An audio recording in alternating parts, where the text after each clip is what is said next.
dignitaries in the day is Shri Brother, CMA Vijay Lakshmi, CMA Nagaraj, other members of the Cost Accountants Institute. I'm very happy to be with you all in this seminar, Karnataka CMA Convention, KCMA 2020. The topic of this seminar was discussed with the members of the Institute who came to invite me for this. And since I'm not competent enough to speak on any other subject, I requested the organizers to accept my proposal to speak on social values and the fall of it and the consequences thereof. And I'm grateful to them that they have agreed. I'm sure the topic is relevant today and maybe for many more years to come until the situation changes. Ladies and gentlemen, I worked in many positions, but until I came to the institution of Karnataka Lokayukta, I very often felt that I was a frog in the well. I really did not know the sufferings of the people. Maybe one of the reasons was that I was comfortable, and I thought most of them must have been comfortable. My tenure in Karnataka Lokayukta taught me so much. And I saw so much of sufferings of the people. That too from the institution created in the Constitution of India to serve the people, called the government. I'm not a politician, never been one, and too late to be one. I've looked at this problem very dispassionately, not to make statements which otherwise would not be true or correct on my part. But more I thought about it, more I discussed it with myself, with my experience in Karnataka Lokayukta, I realized I think this is a topic which I must pursue even after my retirement. I was wondering why a country like ours with such philosophical background has turned out to be what it is today. Then I realized it's not the fault of the individuals. Fault lies, in my opinion, in an institution called the society. When I was young, I grew up in a society which boycotted people who went to jail, people who committed serious errors, and that was by itself was a punishment. Things have changed very much today. Today we live in a society which respects money and power only, nothing else. Honest people are hardly recognized, and I think today's society has a separate definition of honest people. I've heard people say about honest people, he was less chap, he doesn't take anything, he doesn't allow others to take. This is the definition of honesty today. Why? Because the recognition is only to people who are either rich or powerful. Because one begets the other. You have money, you get power. You have power, you get money. It's in this society I very often wonder, will truth prevail? Will there be peace and solidarity in the society? Because it's my opinion that our elders created certain values in the society because it wanted the society to be peaceful. And there should be solidarity amongst the different constituents of the society. Since that is gone and lost, the question is, will there be a change back to what it was maybe 50 years back or 60 years back? That's a question which I have no answer of today, as of today. But I do believe from what some elders told me, it's our duty to try, not waiting for results to come.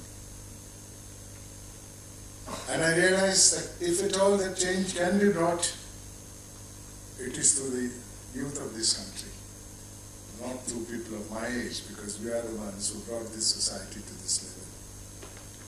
With that hope on the youth of this country, ladies and gentlemen, I've been to more than 1,600 plus educational institutions where I've placed my views, my experiences, which has made me take up this cause. And I've tried to listen to the youth by interacting with them. My message to them is, it is they who can change this society, but they have to inculcate some of the values which our elders have established in the society. It's not possible to inculcate all the values which our elders have established over centuries. But we can, or at least the youth can inculcate, in my opinion, most important of the values, two values at least, and change this society. One is contentment in life, what we call in vernacular as Rrtd. You have no contentment, you get a disease called greed, which has no limitation, which has no medical cure, nor has the law been able to find a cure for this disease. The growth of greed in this country is noticed by many, and most of you here obviously must be knowing about it, but to recapitulate it, let me place some of the incidents which indicate the growth of greed in this country.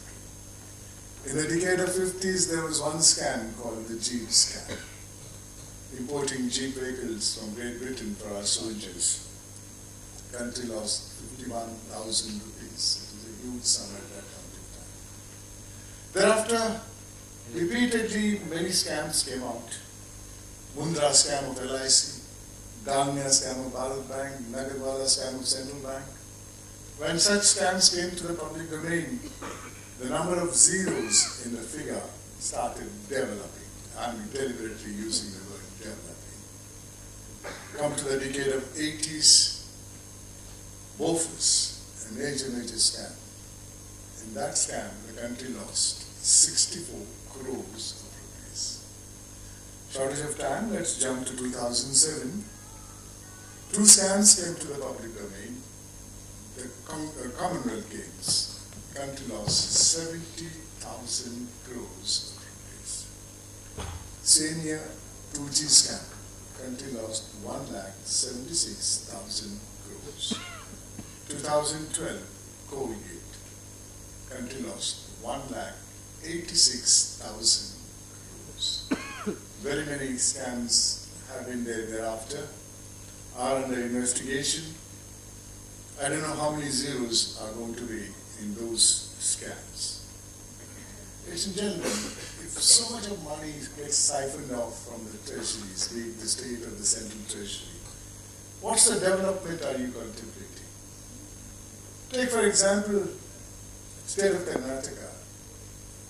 I've understood the amount supposed to be spent in that year's budget, 2017-18, for 6.5 crores of people, 4 lakh government servants and their salary. The sum earmarked for 1 year is only 1,80,000 crores. Now, out of this 1,80,000 crores, how much money, according to you, really goes for development after deducting the salary of 4 lakh government servants? I think the answer is found by a statement made by a former Prime Minister of this country, who in 1985 said, Rrtd said publicly, or 1 rupee the government spends for the development, the ultimate project or the beneficiary gets only 15 paise. In 1985, where in 2020, greed has not come down, it's only gone up. How much do you think will really go today? I want to be generous and say out of 10 rupees, will 15 paise reach the target? Try and understand the implication of what a Prime Minister stated in 1985. Is this the development that we are contemplating? Where does the rest of the money go? How does inflation start?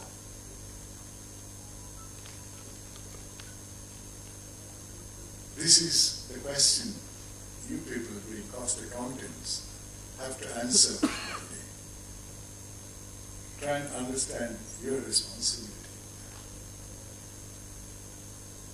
The other value, which I think is absolutely necessary and which is also lacking today, is humanism. We all think we are born human beings, a species superior to others, like birds, animals. We are intelligent enough to understand. But do we have humanism in us? Many poets, vernacular poets, have repeatedly said, ಏನೇ ಆಗುವುದು ನಿನಗೆ ಬೇಕಾದವನಾಗು, ಆದರೆ ಮೊದಲು ಮಾನವನಾಗಬೇಕು. ಎಂಥ ವಿಚಾರ, ಎಲ್ಲಿದೆ ಆ ಮಾನವೀಯತೆ? ಮಾನವ ಮಾನವ ಅಂತ ಗಂಗರ ಹೊಡಿತೇವೆ ಹೊರತು ನಿಜವಾಗ್ಲೂ ನಾವು ಮಾನವರೇ. ನನ್ನ ಅನಿಸಿಕೆಯಲ್ಲಿ ಹುಟ್ಟುವಾಗ ಮಾನವನಾಗಿ ಹುಟ್ಟದೇ ಇದ್ರು ಜೀವನ ಪಥದಲ್ಲಿ ಮಾನವೀಯತೆಯನ್ನು ಅಳವಡಿಸಿಕೊಂಡು ಸಮಾಜಕ್ಕೆ ತೋರಿಸಿ ಸಾಯುವಾಗ ಮಾನವನಾಗಿ ಸತ್ತರೆ ಅದಕ್ಕೆ ಮೇಲ್ಪಟ್ಟಂತಹ ಗೌರವ.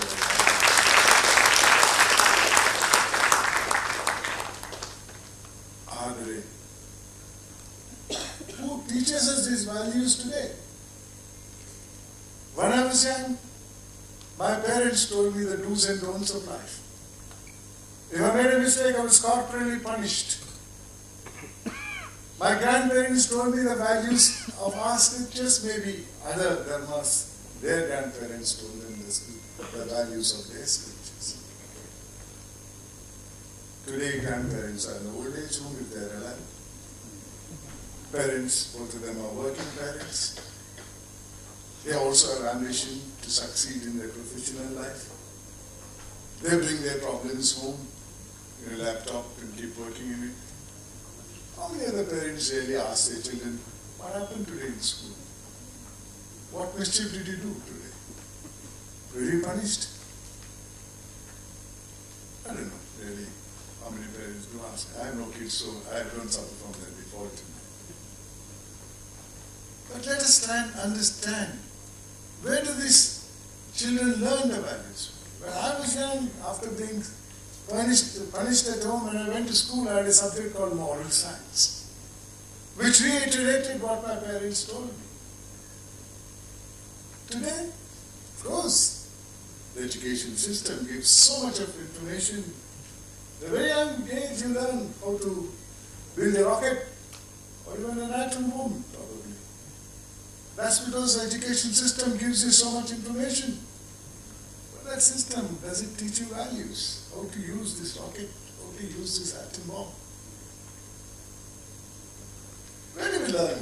Our children learn the values from the internet. I don't think internet ever teaches you that.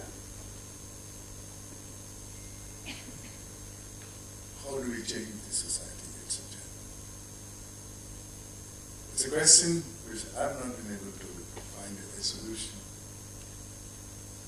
Any laws of this country can't inculcate values. It can't control greed.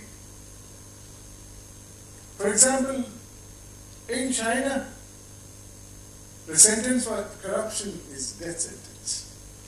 In India, it is 7 years. Till last year, in Transparency International list of honest countries, China was far below us. Indicating the gravity of punishment does not change a man or his control his greed.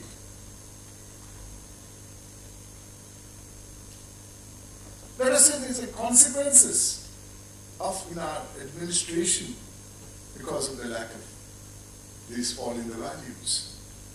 In 1946, our elders created a body called Constituent Assembly to draft a constitution for this country. The members of the assembly were members who had professionally succeeded.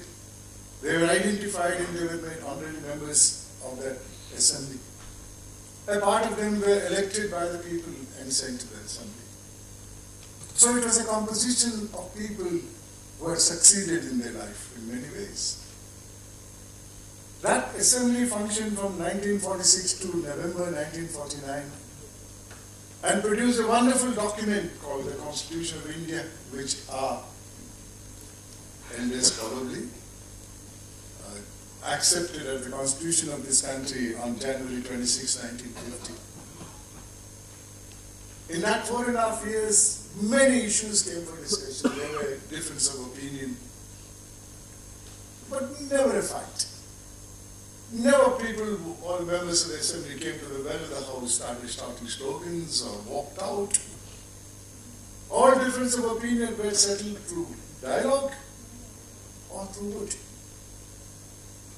Two incidents that took place there, I must place it before you so that you can compare it to the successor institution of this country and realize and understand how fallen moral values has affected our system of administration in this country.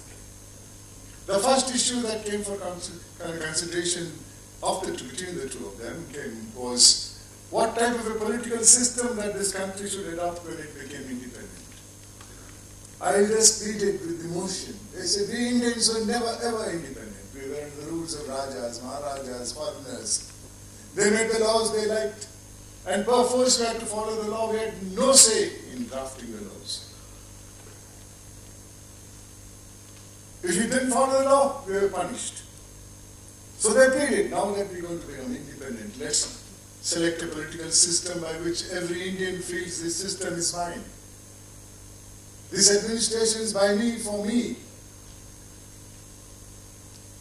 So they selected of all the systems that were available. There was monarchy, there was dictatorship, there was Islam-based politics like communism, socialism, capitalism. Amongst them was one system called democracy, the Prajaprabhutva. And our elders chose it because of the definition it had in 1946. The definition was government of the people, by the people, for the people. After choosing democracy as a political system of the country, the next issue that came for discussion was if a person wanted to contest election from a constituency, should he have any educational qualification? Many elders who pleaded for democracy as the political system pleaded, if a person wants to contest from my constituency, he must have the capacity to find the solution to that problem. He must have the capacity to take that solution to the parliament or the legislature, convince the other members and bring the relief to the constituency. For that, they said it requires some educational qualification. The editor of the Constituent Assembly debate writes, most of the people in the assembly were saying yes, there should be educational qualification. And the matter was about to be passed unanimously. Less than one member stood up and addressed the chair. He said, President Sir, the speaker was then addressed as the president. Recently we adopted democracy as the political system of this country, and you said the meaning of the word democracy is government of the people, by the people, for the people. Today, sir, somewhere in 1946-47, the population of this country is 40 crores. Out of 40 crores, 80% are total illiterates. Are you reserving this democracy for 20% of the literates? He asked a question. And the assembly became stunned. There was nobody to oppose him. A little later, one of the gentlemen who stood up and very vocally pleaded that there should be educational qualification stood up and addressed the assembly. Please note his language and compare it with what is happening in the successor institution. He said, Sir, I made a mistake. Forgive me. I did not look at this from the point of view with which the honorable member spoke just now. He's right. Democracy cannot be reserved for any class of people. It's the right of every citizen. The resolution was adopted. Friends, look at the successor institution, the parliament of today. or the assemblies. Do you find the same dignity, same decorum? Of course, even today there is no educational qualification, but then 75-80% of them are literates. To give you an example, what's happening in 2016, the Lok Sabha was to meet for 14 days. Not one day, one resolution was discussed or allowed to be discussed. The speaker came, the proposer of the resolution stood up to speak. A group from the assembly came down to the well of the house, started shouting slogans. Opposing group came, short of physical fights, any verbal things went on. Some of them walked out. The speaker returned the house. 14 days consecutively. Times of India says 1 day's cost of Lok Sabha in 2016 is 10 crores of rupees. There's a magazine called Election Watch, which audited the performance of the members of the Lok Sabha from 2004 to 2009, 5 years. Out of 543 members of the Lok Sabha, in 5 years, those who spoke once were only 174. Why do we pay them so much? It's the only job in this country which has 2 salaries. You got 12 months salary, and for going and sitting, you get a sitting place. They are free to perform any other profession. A doctor can be a member of parliament. He gets his 12 months salary whether you go there or not. A lawyer can be. He can practice. He can get up in the court of parliamentary hours, go to the court, argue the case, select his fees, come back and sit there, and yes sir.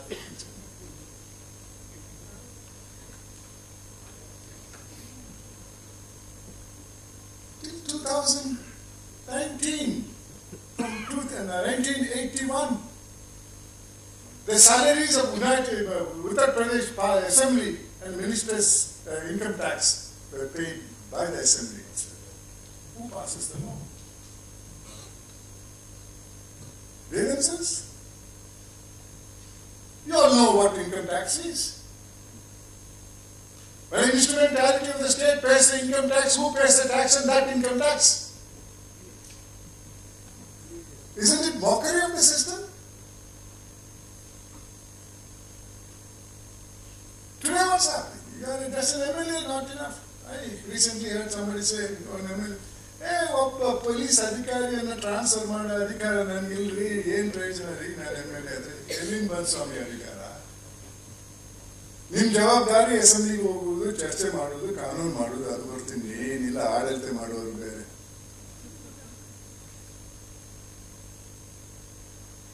ರಾಜ ಮಹಾರಾಜರನ್ನ ಸಿಂಹಾಸನದಿಂದ ಇಳಿಸಿದ್ರಿ ಆ ಸಿಂಹಾಸನವನ್ನೇ ಕೆಡವಿಲ್ಲ ಇವತ್ತು ನಮ್ಮ ಪ್ರತಿನಿಧಿಗಳು ಕೂತಿದ್ದಾರೆ ಸಿಂಹಾಸನದಲ್ಲಿ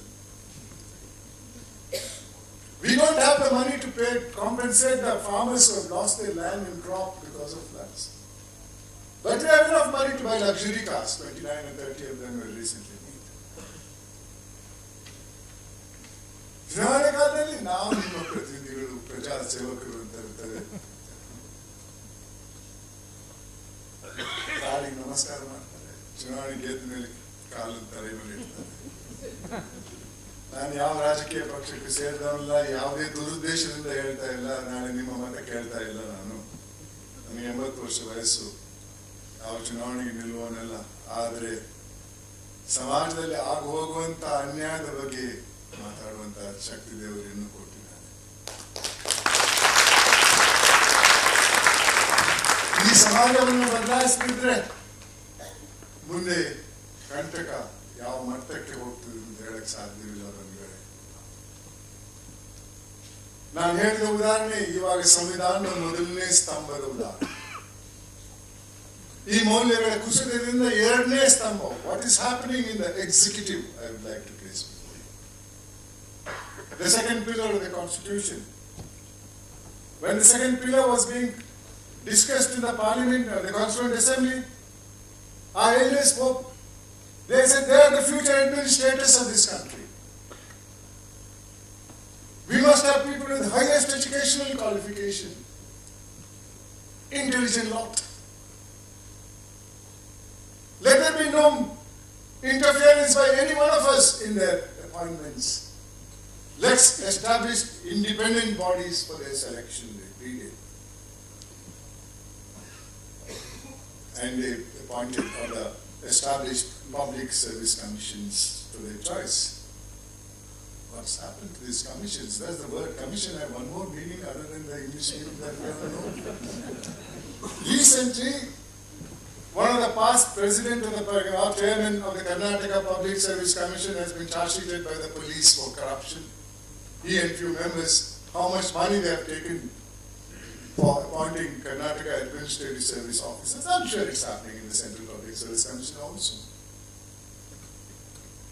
Because if you ask me, show me one institution, be it constitutional or statutory institution, which is honest, frankly, I won't be able to show it to you.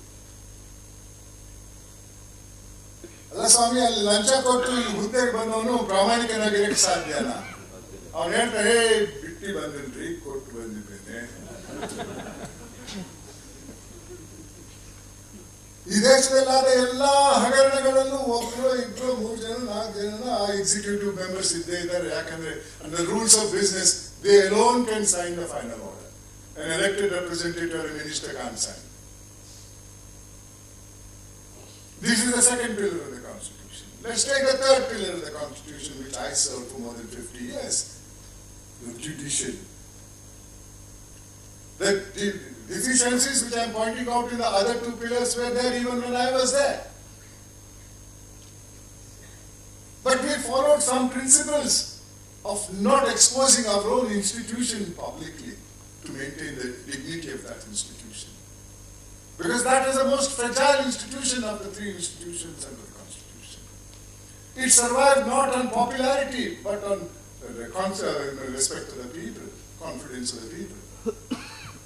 What's happened to that institution? A few years back, 4 members of the judiciary, sitting judges of the Supreme Court, walked out during the court proceeding time and gave public press statement in one of the judges' house, away from the Supreme Court. It's well known fact that there is corruption in the judiciary.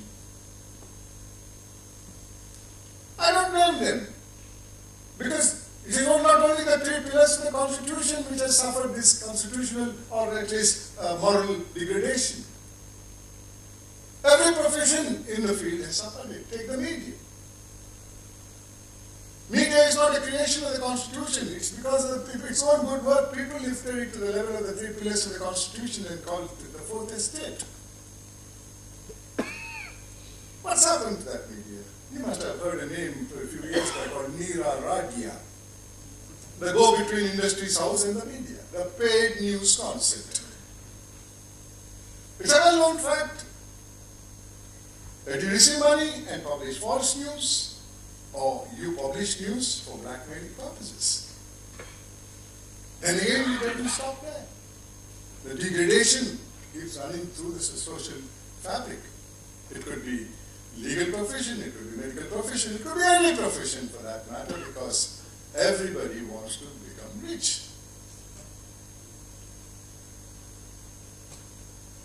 It's not my contention when I say that we must have contentment in life, or Rrtd, that at a particular point of time, you get a degree, you get a job, then you become a sannyasi and say, oh, I'll live with my salary. No, that's not the thing. All of us must have an ambition to grow, ambition to become somebody big, ambition to study more, ambition even to become rich. Legitimately earned wealth is no product of sin. Earn crores of rupees, legitimately. Not putting your hand into somebody's pocket, not stealing from somebody's plate. Earn your money legitimately, pay your taxes, spend as you like. If you have some concern for others, spend it on good causes also. ladies and gentlemen. But that thinking is what is missing today. Father wants son to be rich, everybody to be rich. Not legitimate. It doesn't matter because ಎಲ್ಲ ಅಷ್ಟೇ ತಾನೆ. ಅವನು ಶ್ರೀಮಂತನಾದ ತಂಗಿ ನೋಡಿ ಎಲ್ಲರೂ ಸಲಾ ಮಾಡ್ತಿರ್ತಾರೆ. ಜೈಲಿಗೆ ಹೋಗಿ ಜಾಮೀನು ತಗೊಂಡು ಬರುವಂತ ವ್ಯಕ್ತಿಗಳಿಗೆ ಹಾರ ಹಾಕುವಂತ ಸಮಾಜದಲ್ಲಿ ಇದ್ದೇವೆ ಬಂಧುಗಳೇ. ಇದೇ ಸಮಾಜ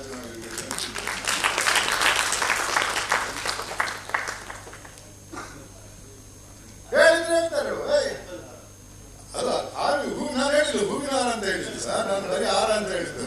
ಇವತ್ತು ಆಪಲ್, ನಾಳೆ ಇನ್ನೇನು ಬರ್ತದೆ ಗೊತ್ತಿಲ್ಲ. ಅದು ಅವರಿಂದ ಎತ್ತಲಿಕ್ಕೆ ಆಗ್ಲಿಲ್ಲ, ಕ್ರೇನ್ ತಂದು ಹಾಕಿದ್ರು. ಅಂತ ಸಮಾಜದಲ್ಲಿದ್ದೇವೆ. ಈ ಸಮಾಜದಲ್ಲಿ ನ್ಯಾಯ ಎಂದರೇನು? ಪ್ರಾಮಾಣಿಕರಿಂದ ನಾನು ಹೇಳಿದಾಗೆ ಯೂಸ್ಲೆಸ್. ನನ್ನ ಕೆಲವು ವೈಯಕ್ತಿಕ ಅನುಭವಗಳನ್ನ ಈ ಎರಡು ಮೌಲ್ಯಗಳ ಕುಸಿತದಿಂದ ಆದಂತಹ ವಿಚಾರಗಳನ್ನ ಮುಂದೆ ಇಡ ಬಯಸ್ತೇನೆ. 2008ರಲ್ಲಿ from Bagalkot, a handicapped tailor and his wife brought a 6-month-old child to me. I asked them, what's the problem? They said, this child is born without a rectum, Gudadwara.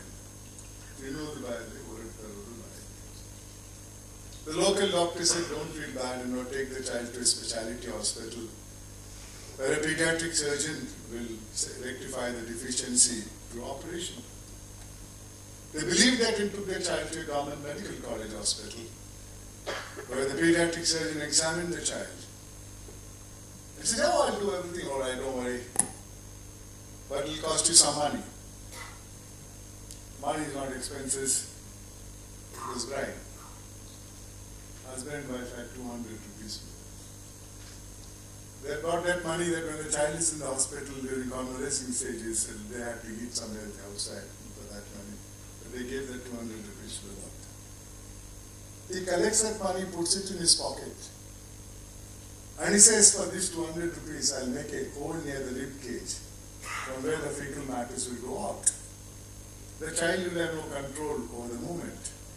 It has to wear a bag throughout life. Fortunately for the child, the parents didn't believe that. They didn't take the child to another hospital because they couldn't afford a government hospital and private hospital, so they brought the child to Lokayukta office. We took the child to Old Airport Road, Manipal Hospital, and begged to the doctors to do the operation. And they did it. The child is today 8-year-old child. No deficiency whatsoever. A beautiful young lady. Studying in third class. Look at this doctor. He must have prayed to God, God, give me education, make me a doctor, make me a pediatric surgeon. God gave everything. He comes and joins government hospital.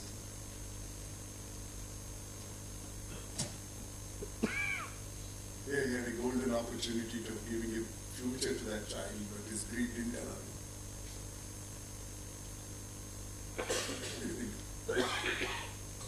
Today, we in Lokayukta feel every time we talk about this child, we feel so happy, so proud that we also contributed for that future of that child. What greed does. This doctor was drawing 60,000 rupees in 2008. All perks, pension, and it was his duty to do that. Look what greed does. He could have boasted that, I got the photo, I'll show it to you all. Look at that child. I give future to that child.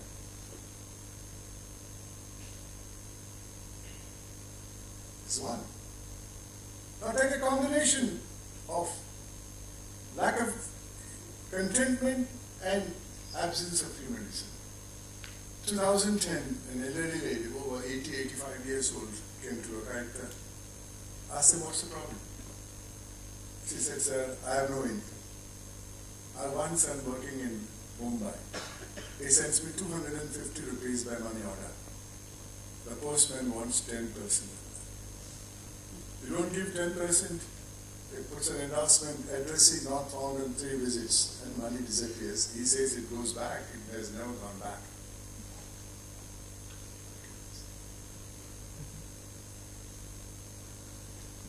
And this postman didn't come within the jurisdiction of Karnataka Lokayukta. He was a central government employee. So I contacted an officer who was concerned with that. He must have calculated 250 rupees, 10%, 25 rupees. He tells me, sir, 25 rupees case, sir. My officers are busy investigating crores of rupees. I have shortage of officers, sir. You please, you have police force, you do it yourself. ಅದೇ ವಟಾರದಲ್ಲಿ ದಶಕಗಳಿಂದ ಕೆಲಸ ಮಾಡ್ತಾ ಇದ್ದಂಥ ಒಬ್ಬ post. ಆ ಮಹಿಳೆಯ ಸಮಸ್ಯೆ ಗೊತ್ತಿದೆ ಆತನಿಗೆ. ಆಕೆಯಿಂದಲೂ 10%. ಇನ್ನೊಬ್ಬರು ಅಖಿಲ ಭಾರತ ಅಧಿಕಾರಿ 25 ರೂಪಾಯಿ ಕೇಸ್ ನನ್ನ ಕೈಯಲ್ಲಿ ಎಂಟ್ರಿ ಮಾಡಿಸ್ತೇವೆ. ಅಧಿಕಾರದ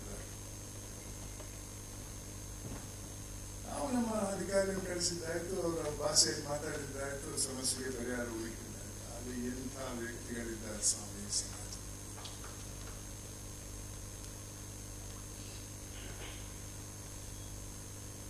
ಹಾಗೆಂದ್ರೆ ಬರೀ ಈ ಒಂದು ನ್ಯೂನ್ಯತೆಗಳು ಎಲ್ಲರಲ್ಲಿದೆ ಅಂತ ನಾನು ಹೇಳಕ್ಕೆ ಬಯಸುವುದಿಲ್ಲ. 2 ವರ್ಷದ ಹಿಂದೆ outskirts of Bangalore, one youngster, 28-year-old Harish Nanjappa meets with an accident. He was riding a mobile and a punctured wheel of a lorry goes over him and the body is severed to 2 pieces. He was still alive. There are a number of people videographing, photographing. He asked them,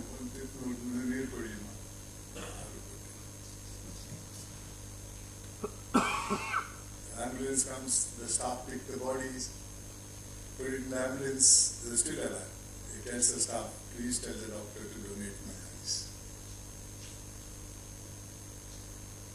Soon thereafter, ZTV gave a posthumous award to his mother and they invited me to give that award. None of these examples given by me are stories made for you. I can repeat this whole night here standing in front of you to give such stories which you will never believe could ever happen. One day, a person comes from a district called Hon'ble in North Karnataka. Asked him, what's the problem? He said, sir, my wife has delivered a girl child. I said, what's wrong? He said, sir, that's not the problem. The problem is, there is a scheme of the Karnataka government called Bhagya Lakshmi.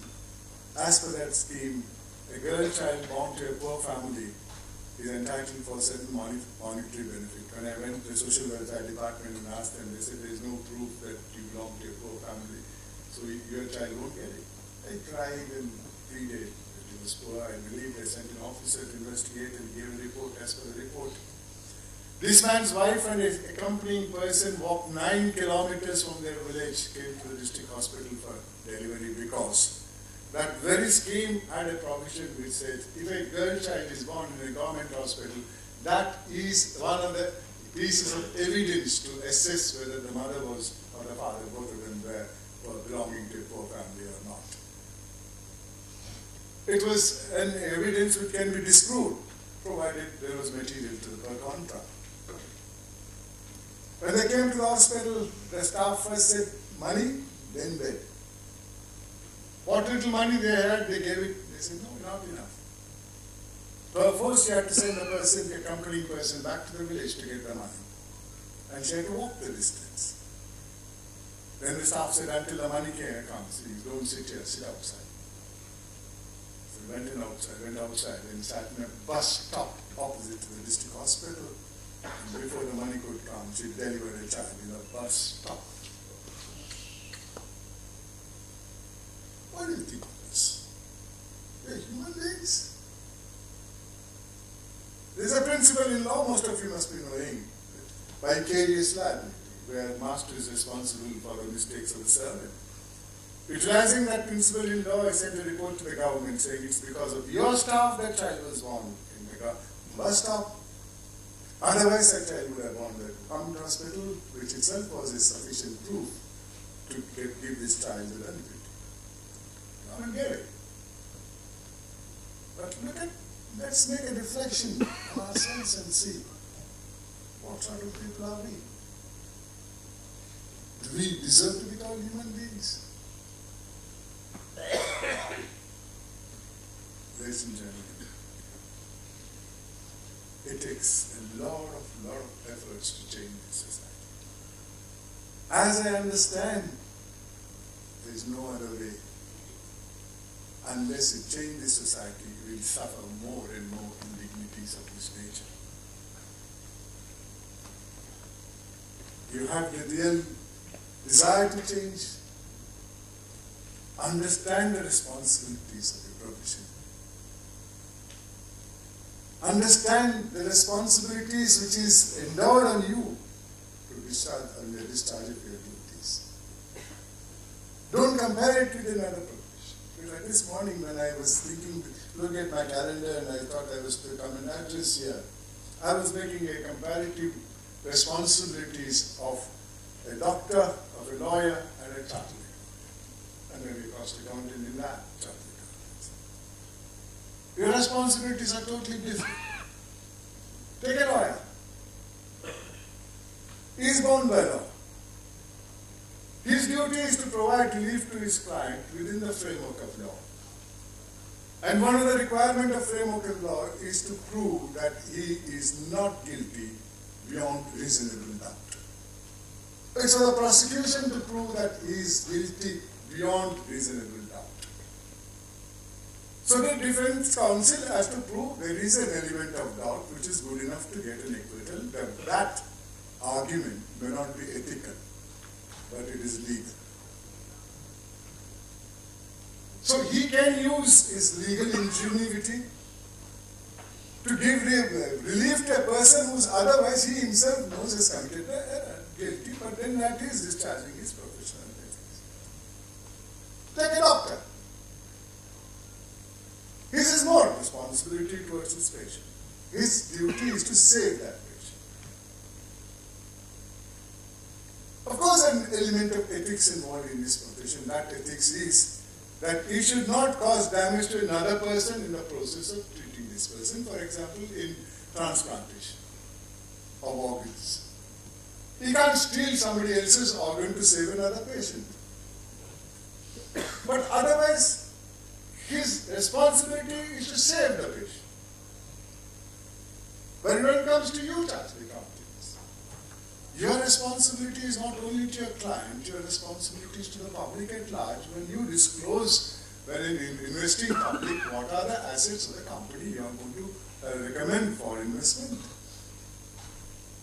There your client's interest is not paramount. There the interest of the public is at paramount, is in Paris. So all of us have different responsibilities in different professions. So that try and understand the responsibility of each one of us, and the fundamental thing is honesty. Honesty overrides all other things. Your desire to help a person whom you wrongfully think may need help. There, if you are honest, you will say, I'm sorry, I want to help you, but I can't do that. That is not within my jurisdiction, within my professional duty. So it's a great bit of responsibility that is given in every profession. I'm sad today about my profession. Why? Let me give you one of the most jocular talks that goes on outside about the legal profession because of its delays. It is common knowledge now how much time one case takes in one court. And it is said, young couple, husband is 25 years old, wife is 20 years old, they have a dispute, one of them goes to the court asking for a divorce or a restitution of conjugal rights. By the time the final judgment comes, first court, second court, high court, Supreme Court, husband will be 85 years old, wife will be 80 years old. Natural justice system. And it's not as if there is no way out for this. There are ways and means out of that. But we in profession don't allow that. In the United States, there are only two courts. First court and the second court. First court, if you fail and you go as a speculative litigation to the second court, and if you lose there, you are fined heavily for misusing the time of the court. ಇಲ್ಲಾಗಲ್ಲ ಒಂದನೇ court ಆಯ್ತು, ಎರಡನೇ court ಆಯ್ತು, ಮೂರನೇ court ಆಯ್ತು, high court ಆಯ್ತು, supreme court ಆಯ್ತು. ಎಲ್ಲ ಕೋರ್ಟ್ಗಳಲ್ಲೂ ನಿಮ್ಗೊಂದು ಸ್ಟೇ ಆರ್ಡರ್ ಸಿಗ್ತದೆ, ನೀವು ಹೋಗ್ತಿರ್ಕೊನೆವರೆಗೆ. ಹೇಳ್ತಾರೆ ಕನ್ನಡದಲ್ಲಿ, ಗೆದ್ದವನು ಸೋತ, ಸೋತವನು ಸಾತ. ಆದ್ರೆ ನಾವು ಅದ್ರ ಬಗ್ಗೆ ಚರ್ಚೆ ಮಾಡಕ್ಕಿಲ್ಲಲ್ಲ. ಯಾಕಂದ್ರೆ ಟ್ರಯಲ್ ಕೋರ್ಟಲ್ಲಿ ಒಂದು ಗುಂಪು ಲಾಯರ್, ಫಸ್ಟ್ ಕೋರ್ಟಲ್ಲಿ ಇನ್ನೊಂದು ಗುಂಪು ಲಾಯರ್, ಎರಡನೇ ಕೋರ್ಟಲ್ಲಿ ಇನ್ನೊಂದು ಗುಂಪು ಲಾಯರ್, ಹೈಕೋರ್ಟಲ್ಲಿ ಇನ್ನೊಂದು ಗುಂಪು ಲಾಯರ್, ಸುಪ್ರೀಂ ಕೋರ್ಟಲ್ಲಿ ಇನ್ನೊಂದು. ಯಾರಾದ್ರೂ ಹೇಳಿದ್ರೆ ನಿಮ್ಗೇನು ನಿಮ್ಮ ಕಾಲದಲ್ಲೆಲ್ಲ ಮಾಡ್ಕೊಂಡು ಹೋದ್ರೆ ಇವಾಗ ನಮ್ಗೆ ಬುದ್ಧಿವಾದ ಹೇಳ್ತೇವೆ. Try and understand our responsibilities to the people to whom we owe. Ladies and gentlemen, thank you for listening to me. I'm very happy that I got this opportunity of addressing you all. Thank you once again.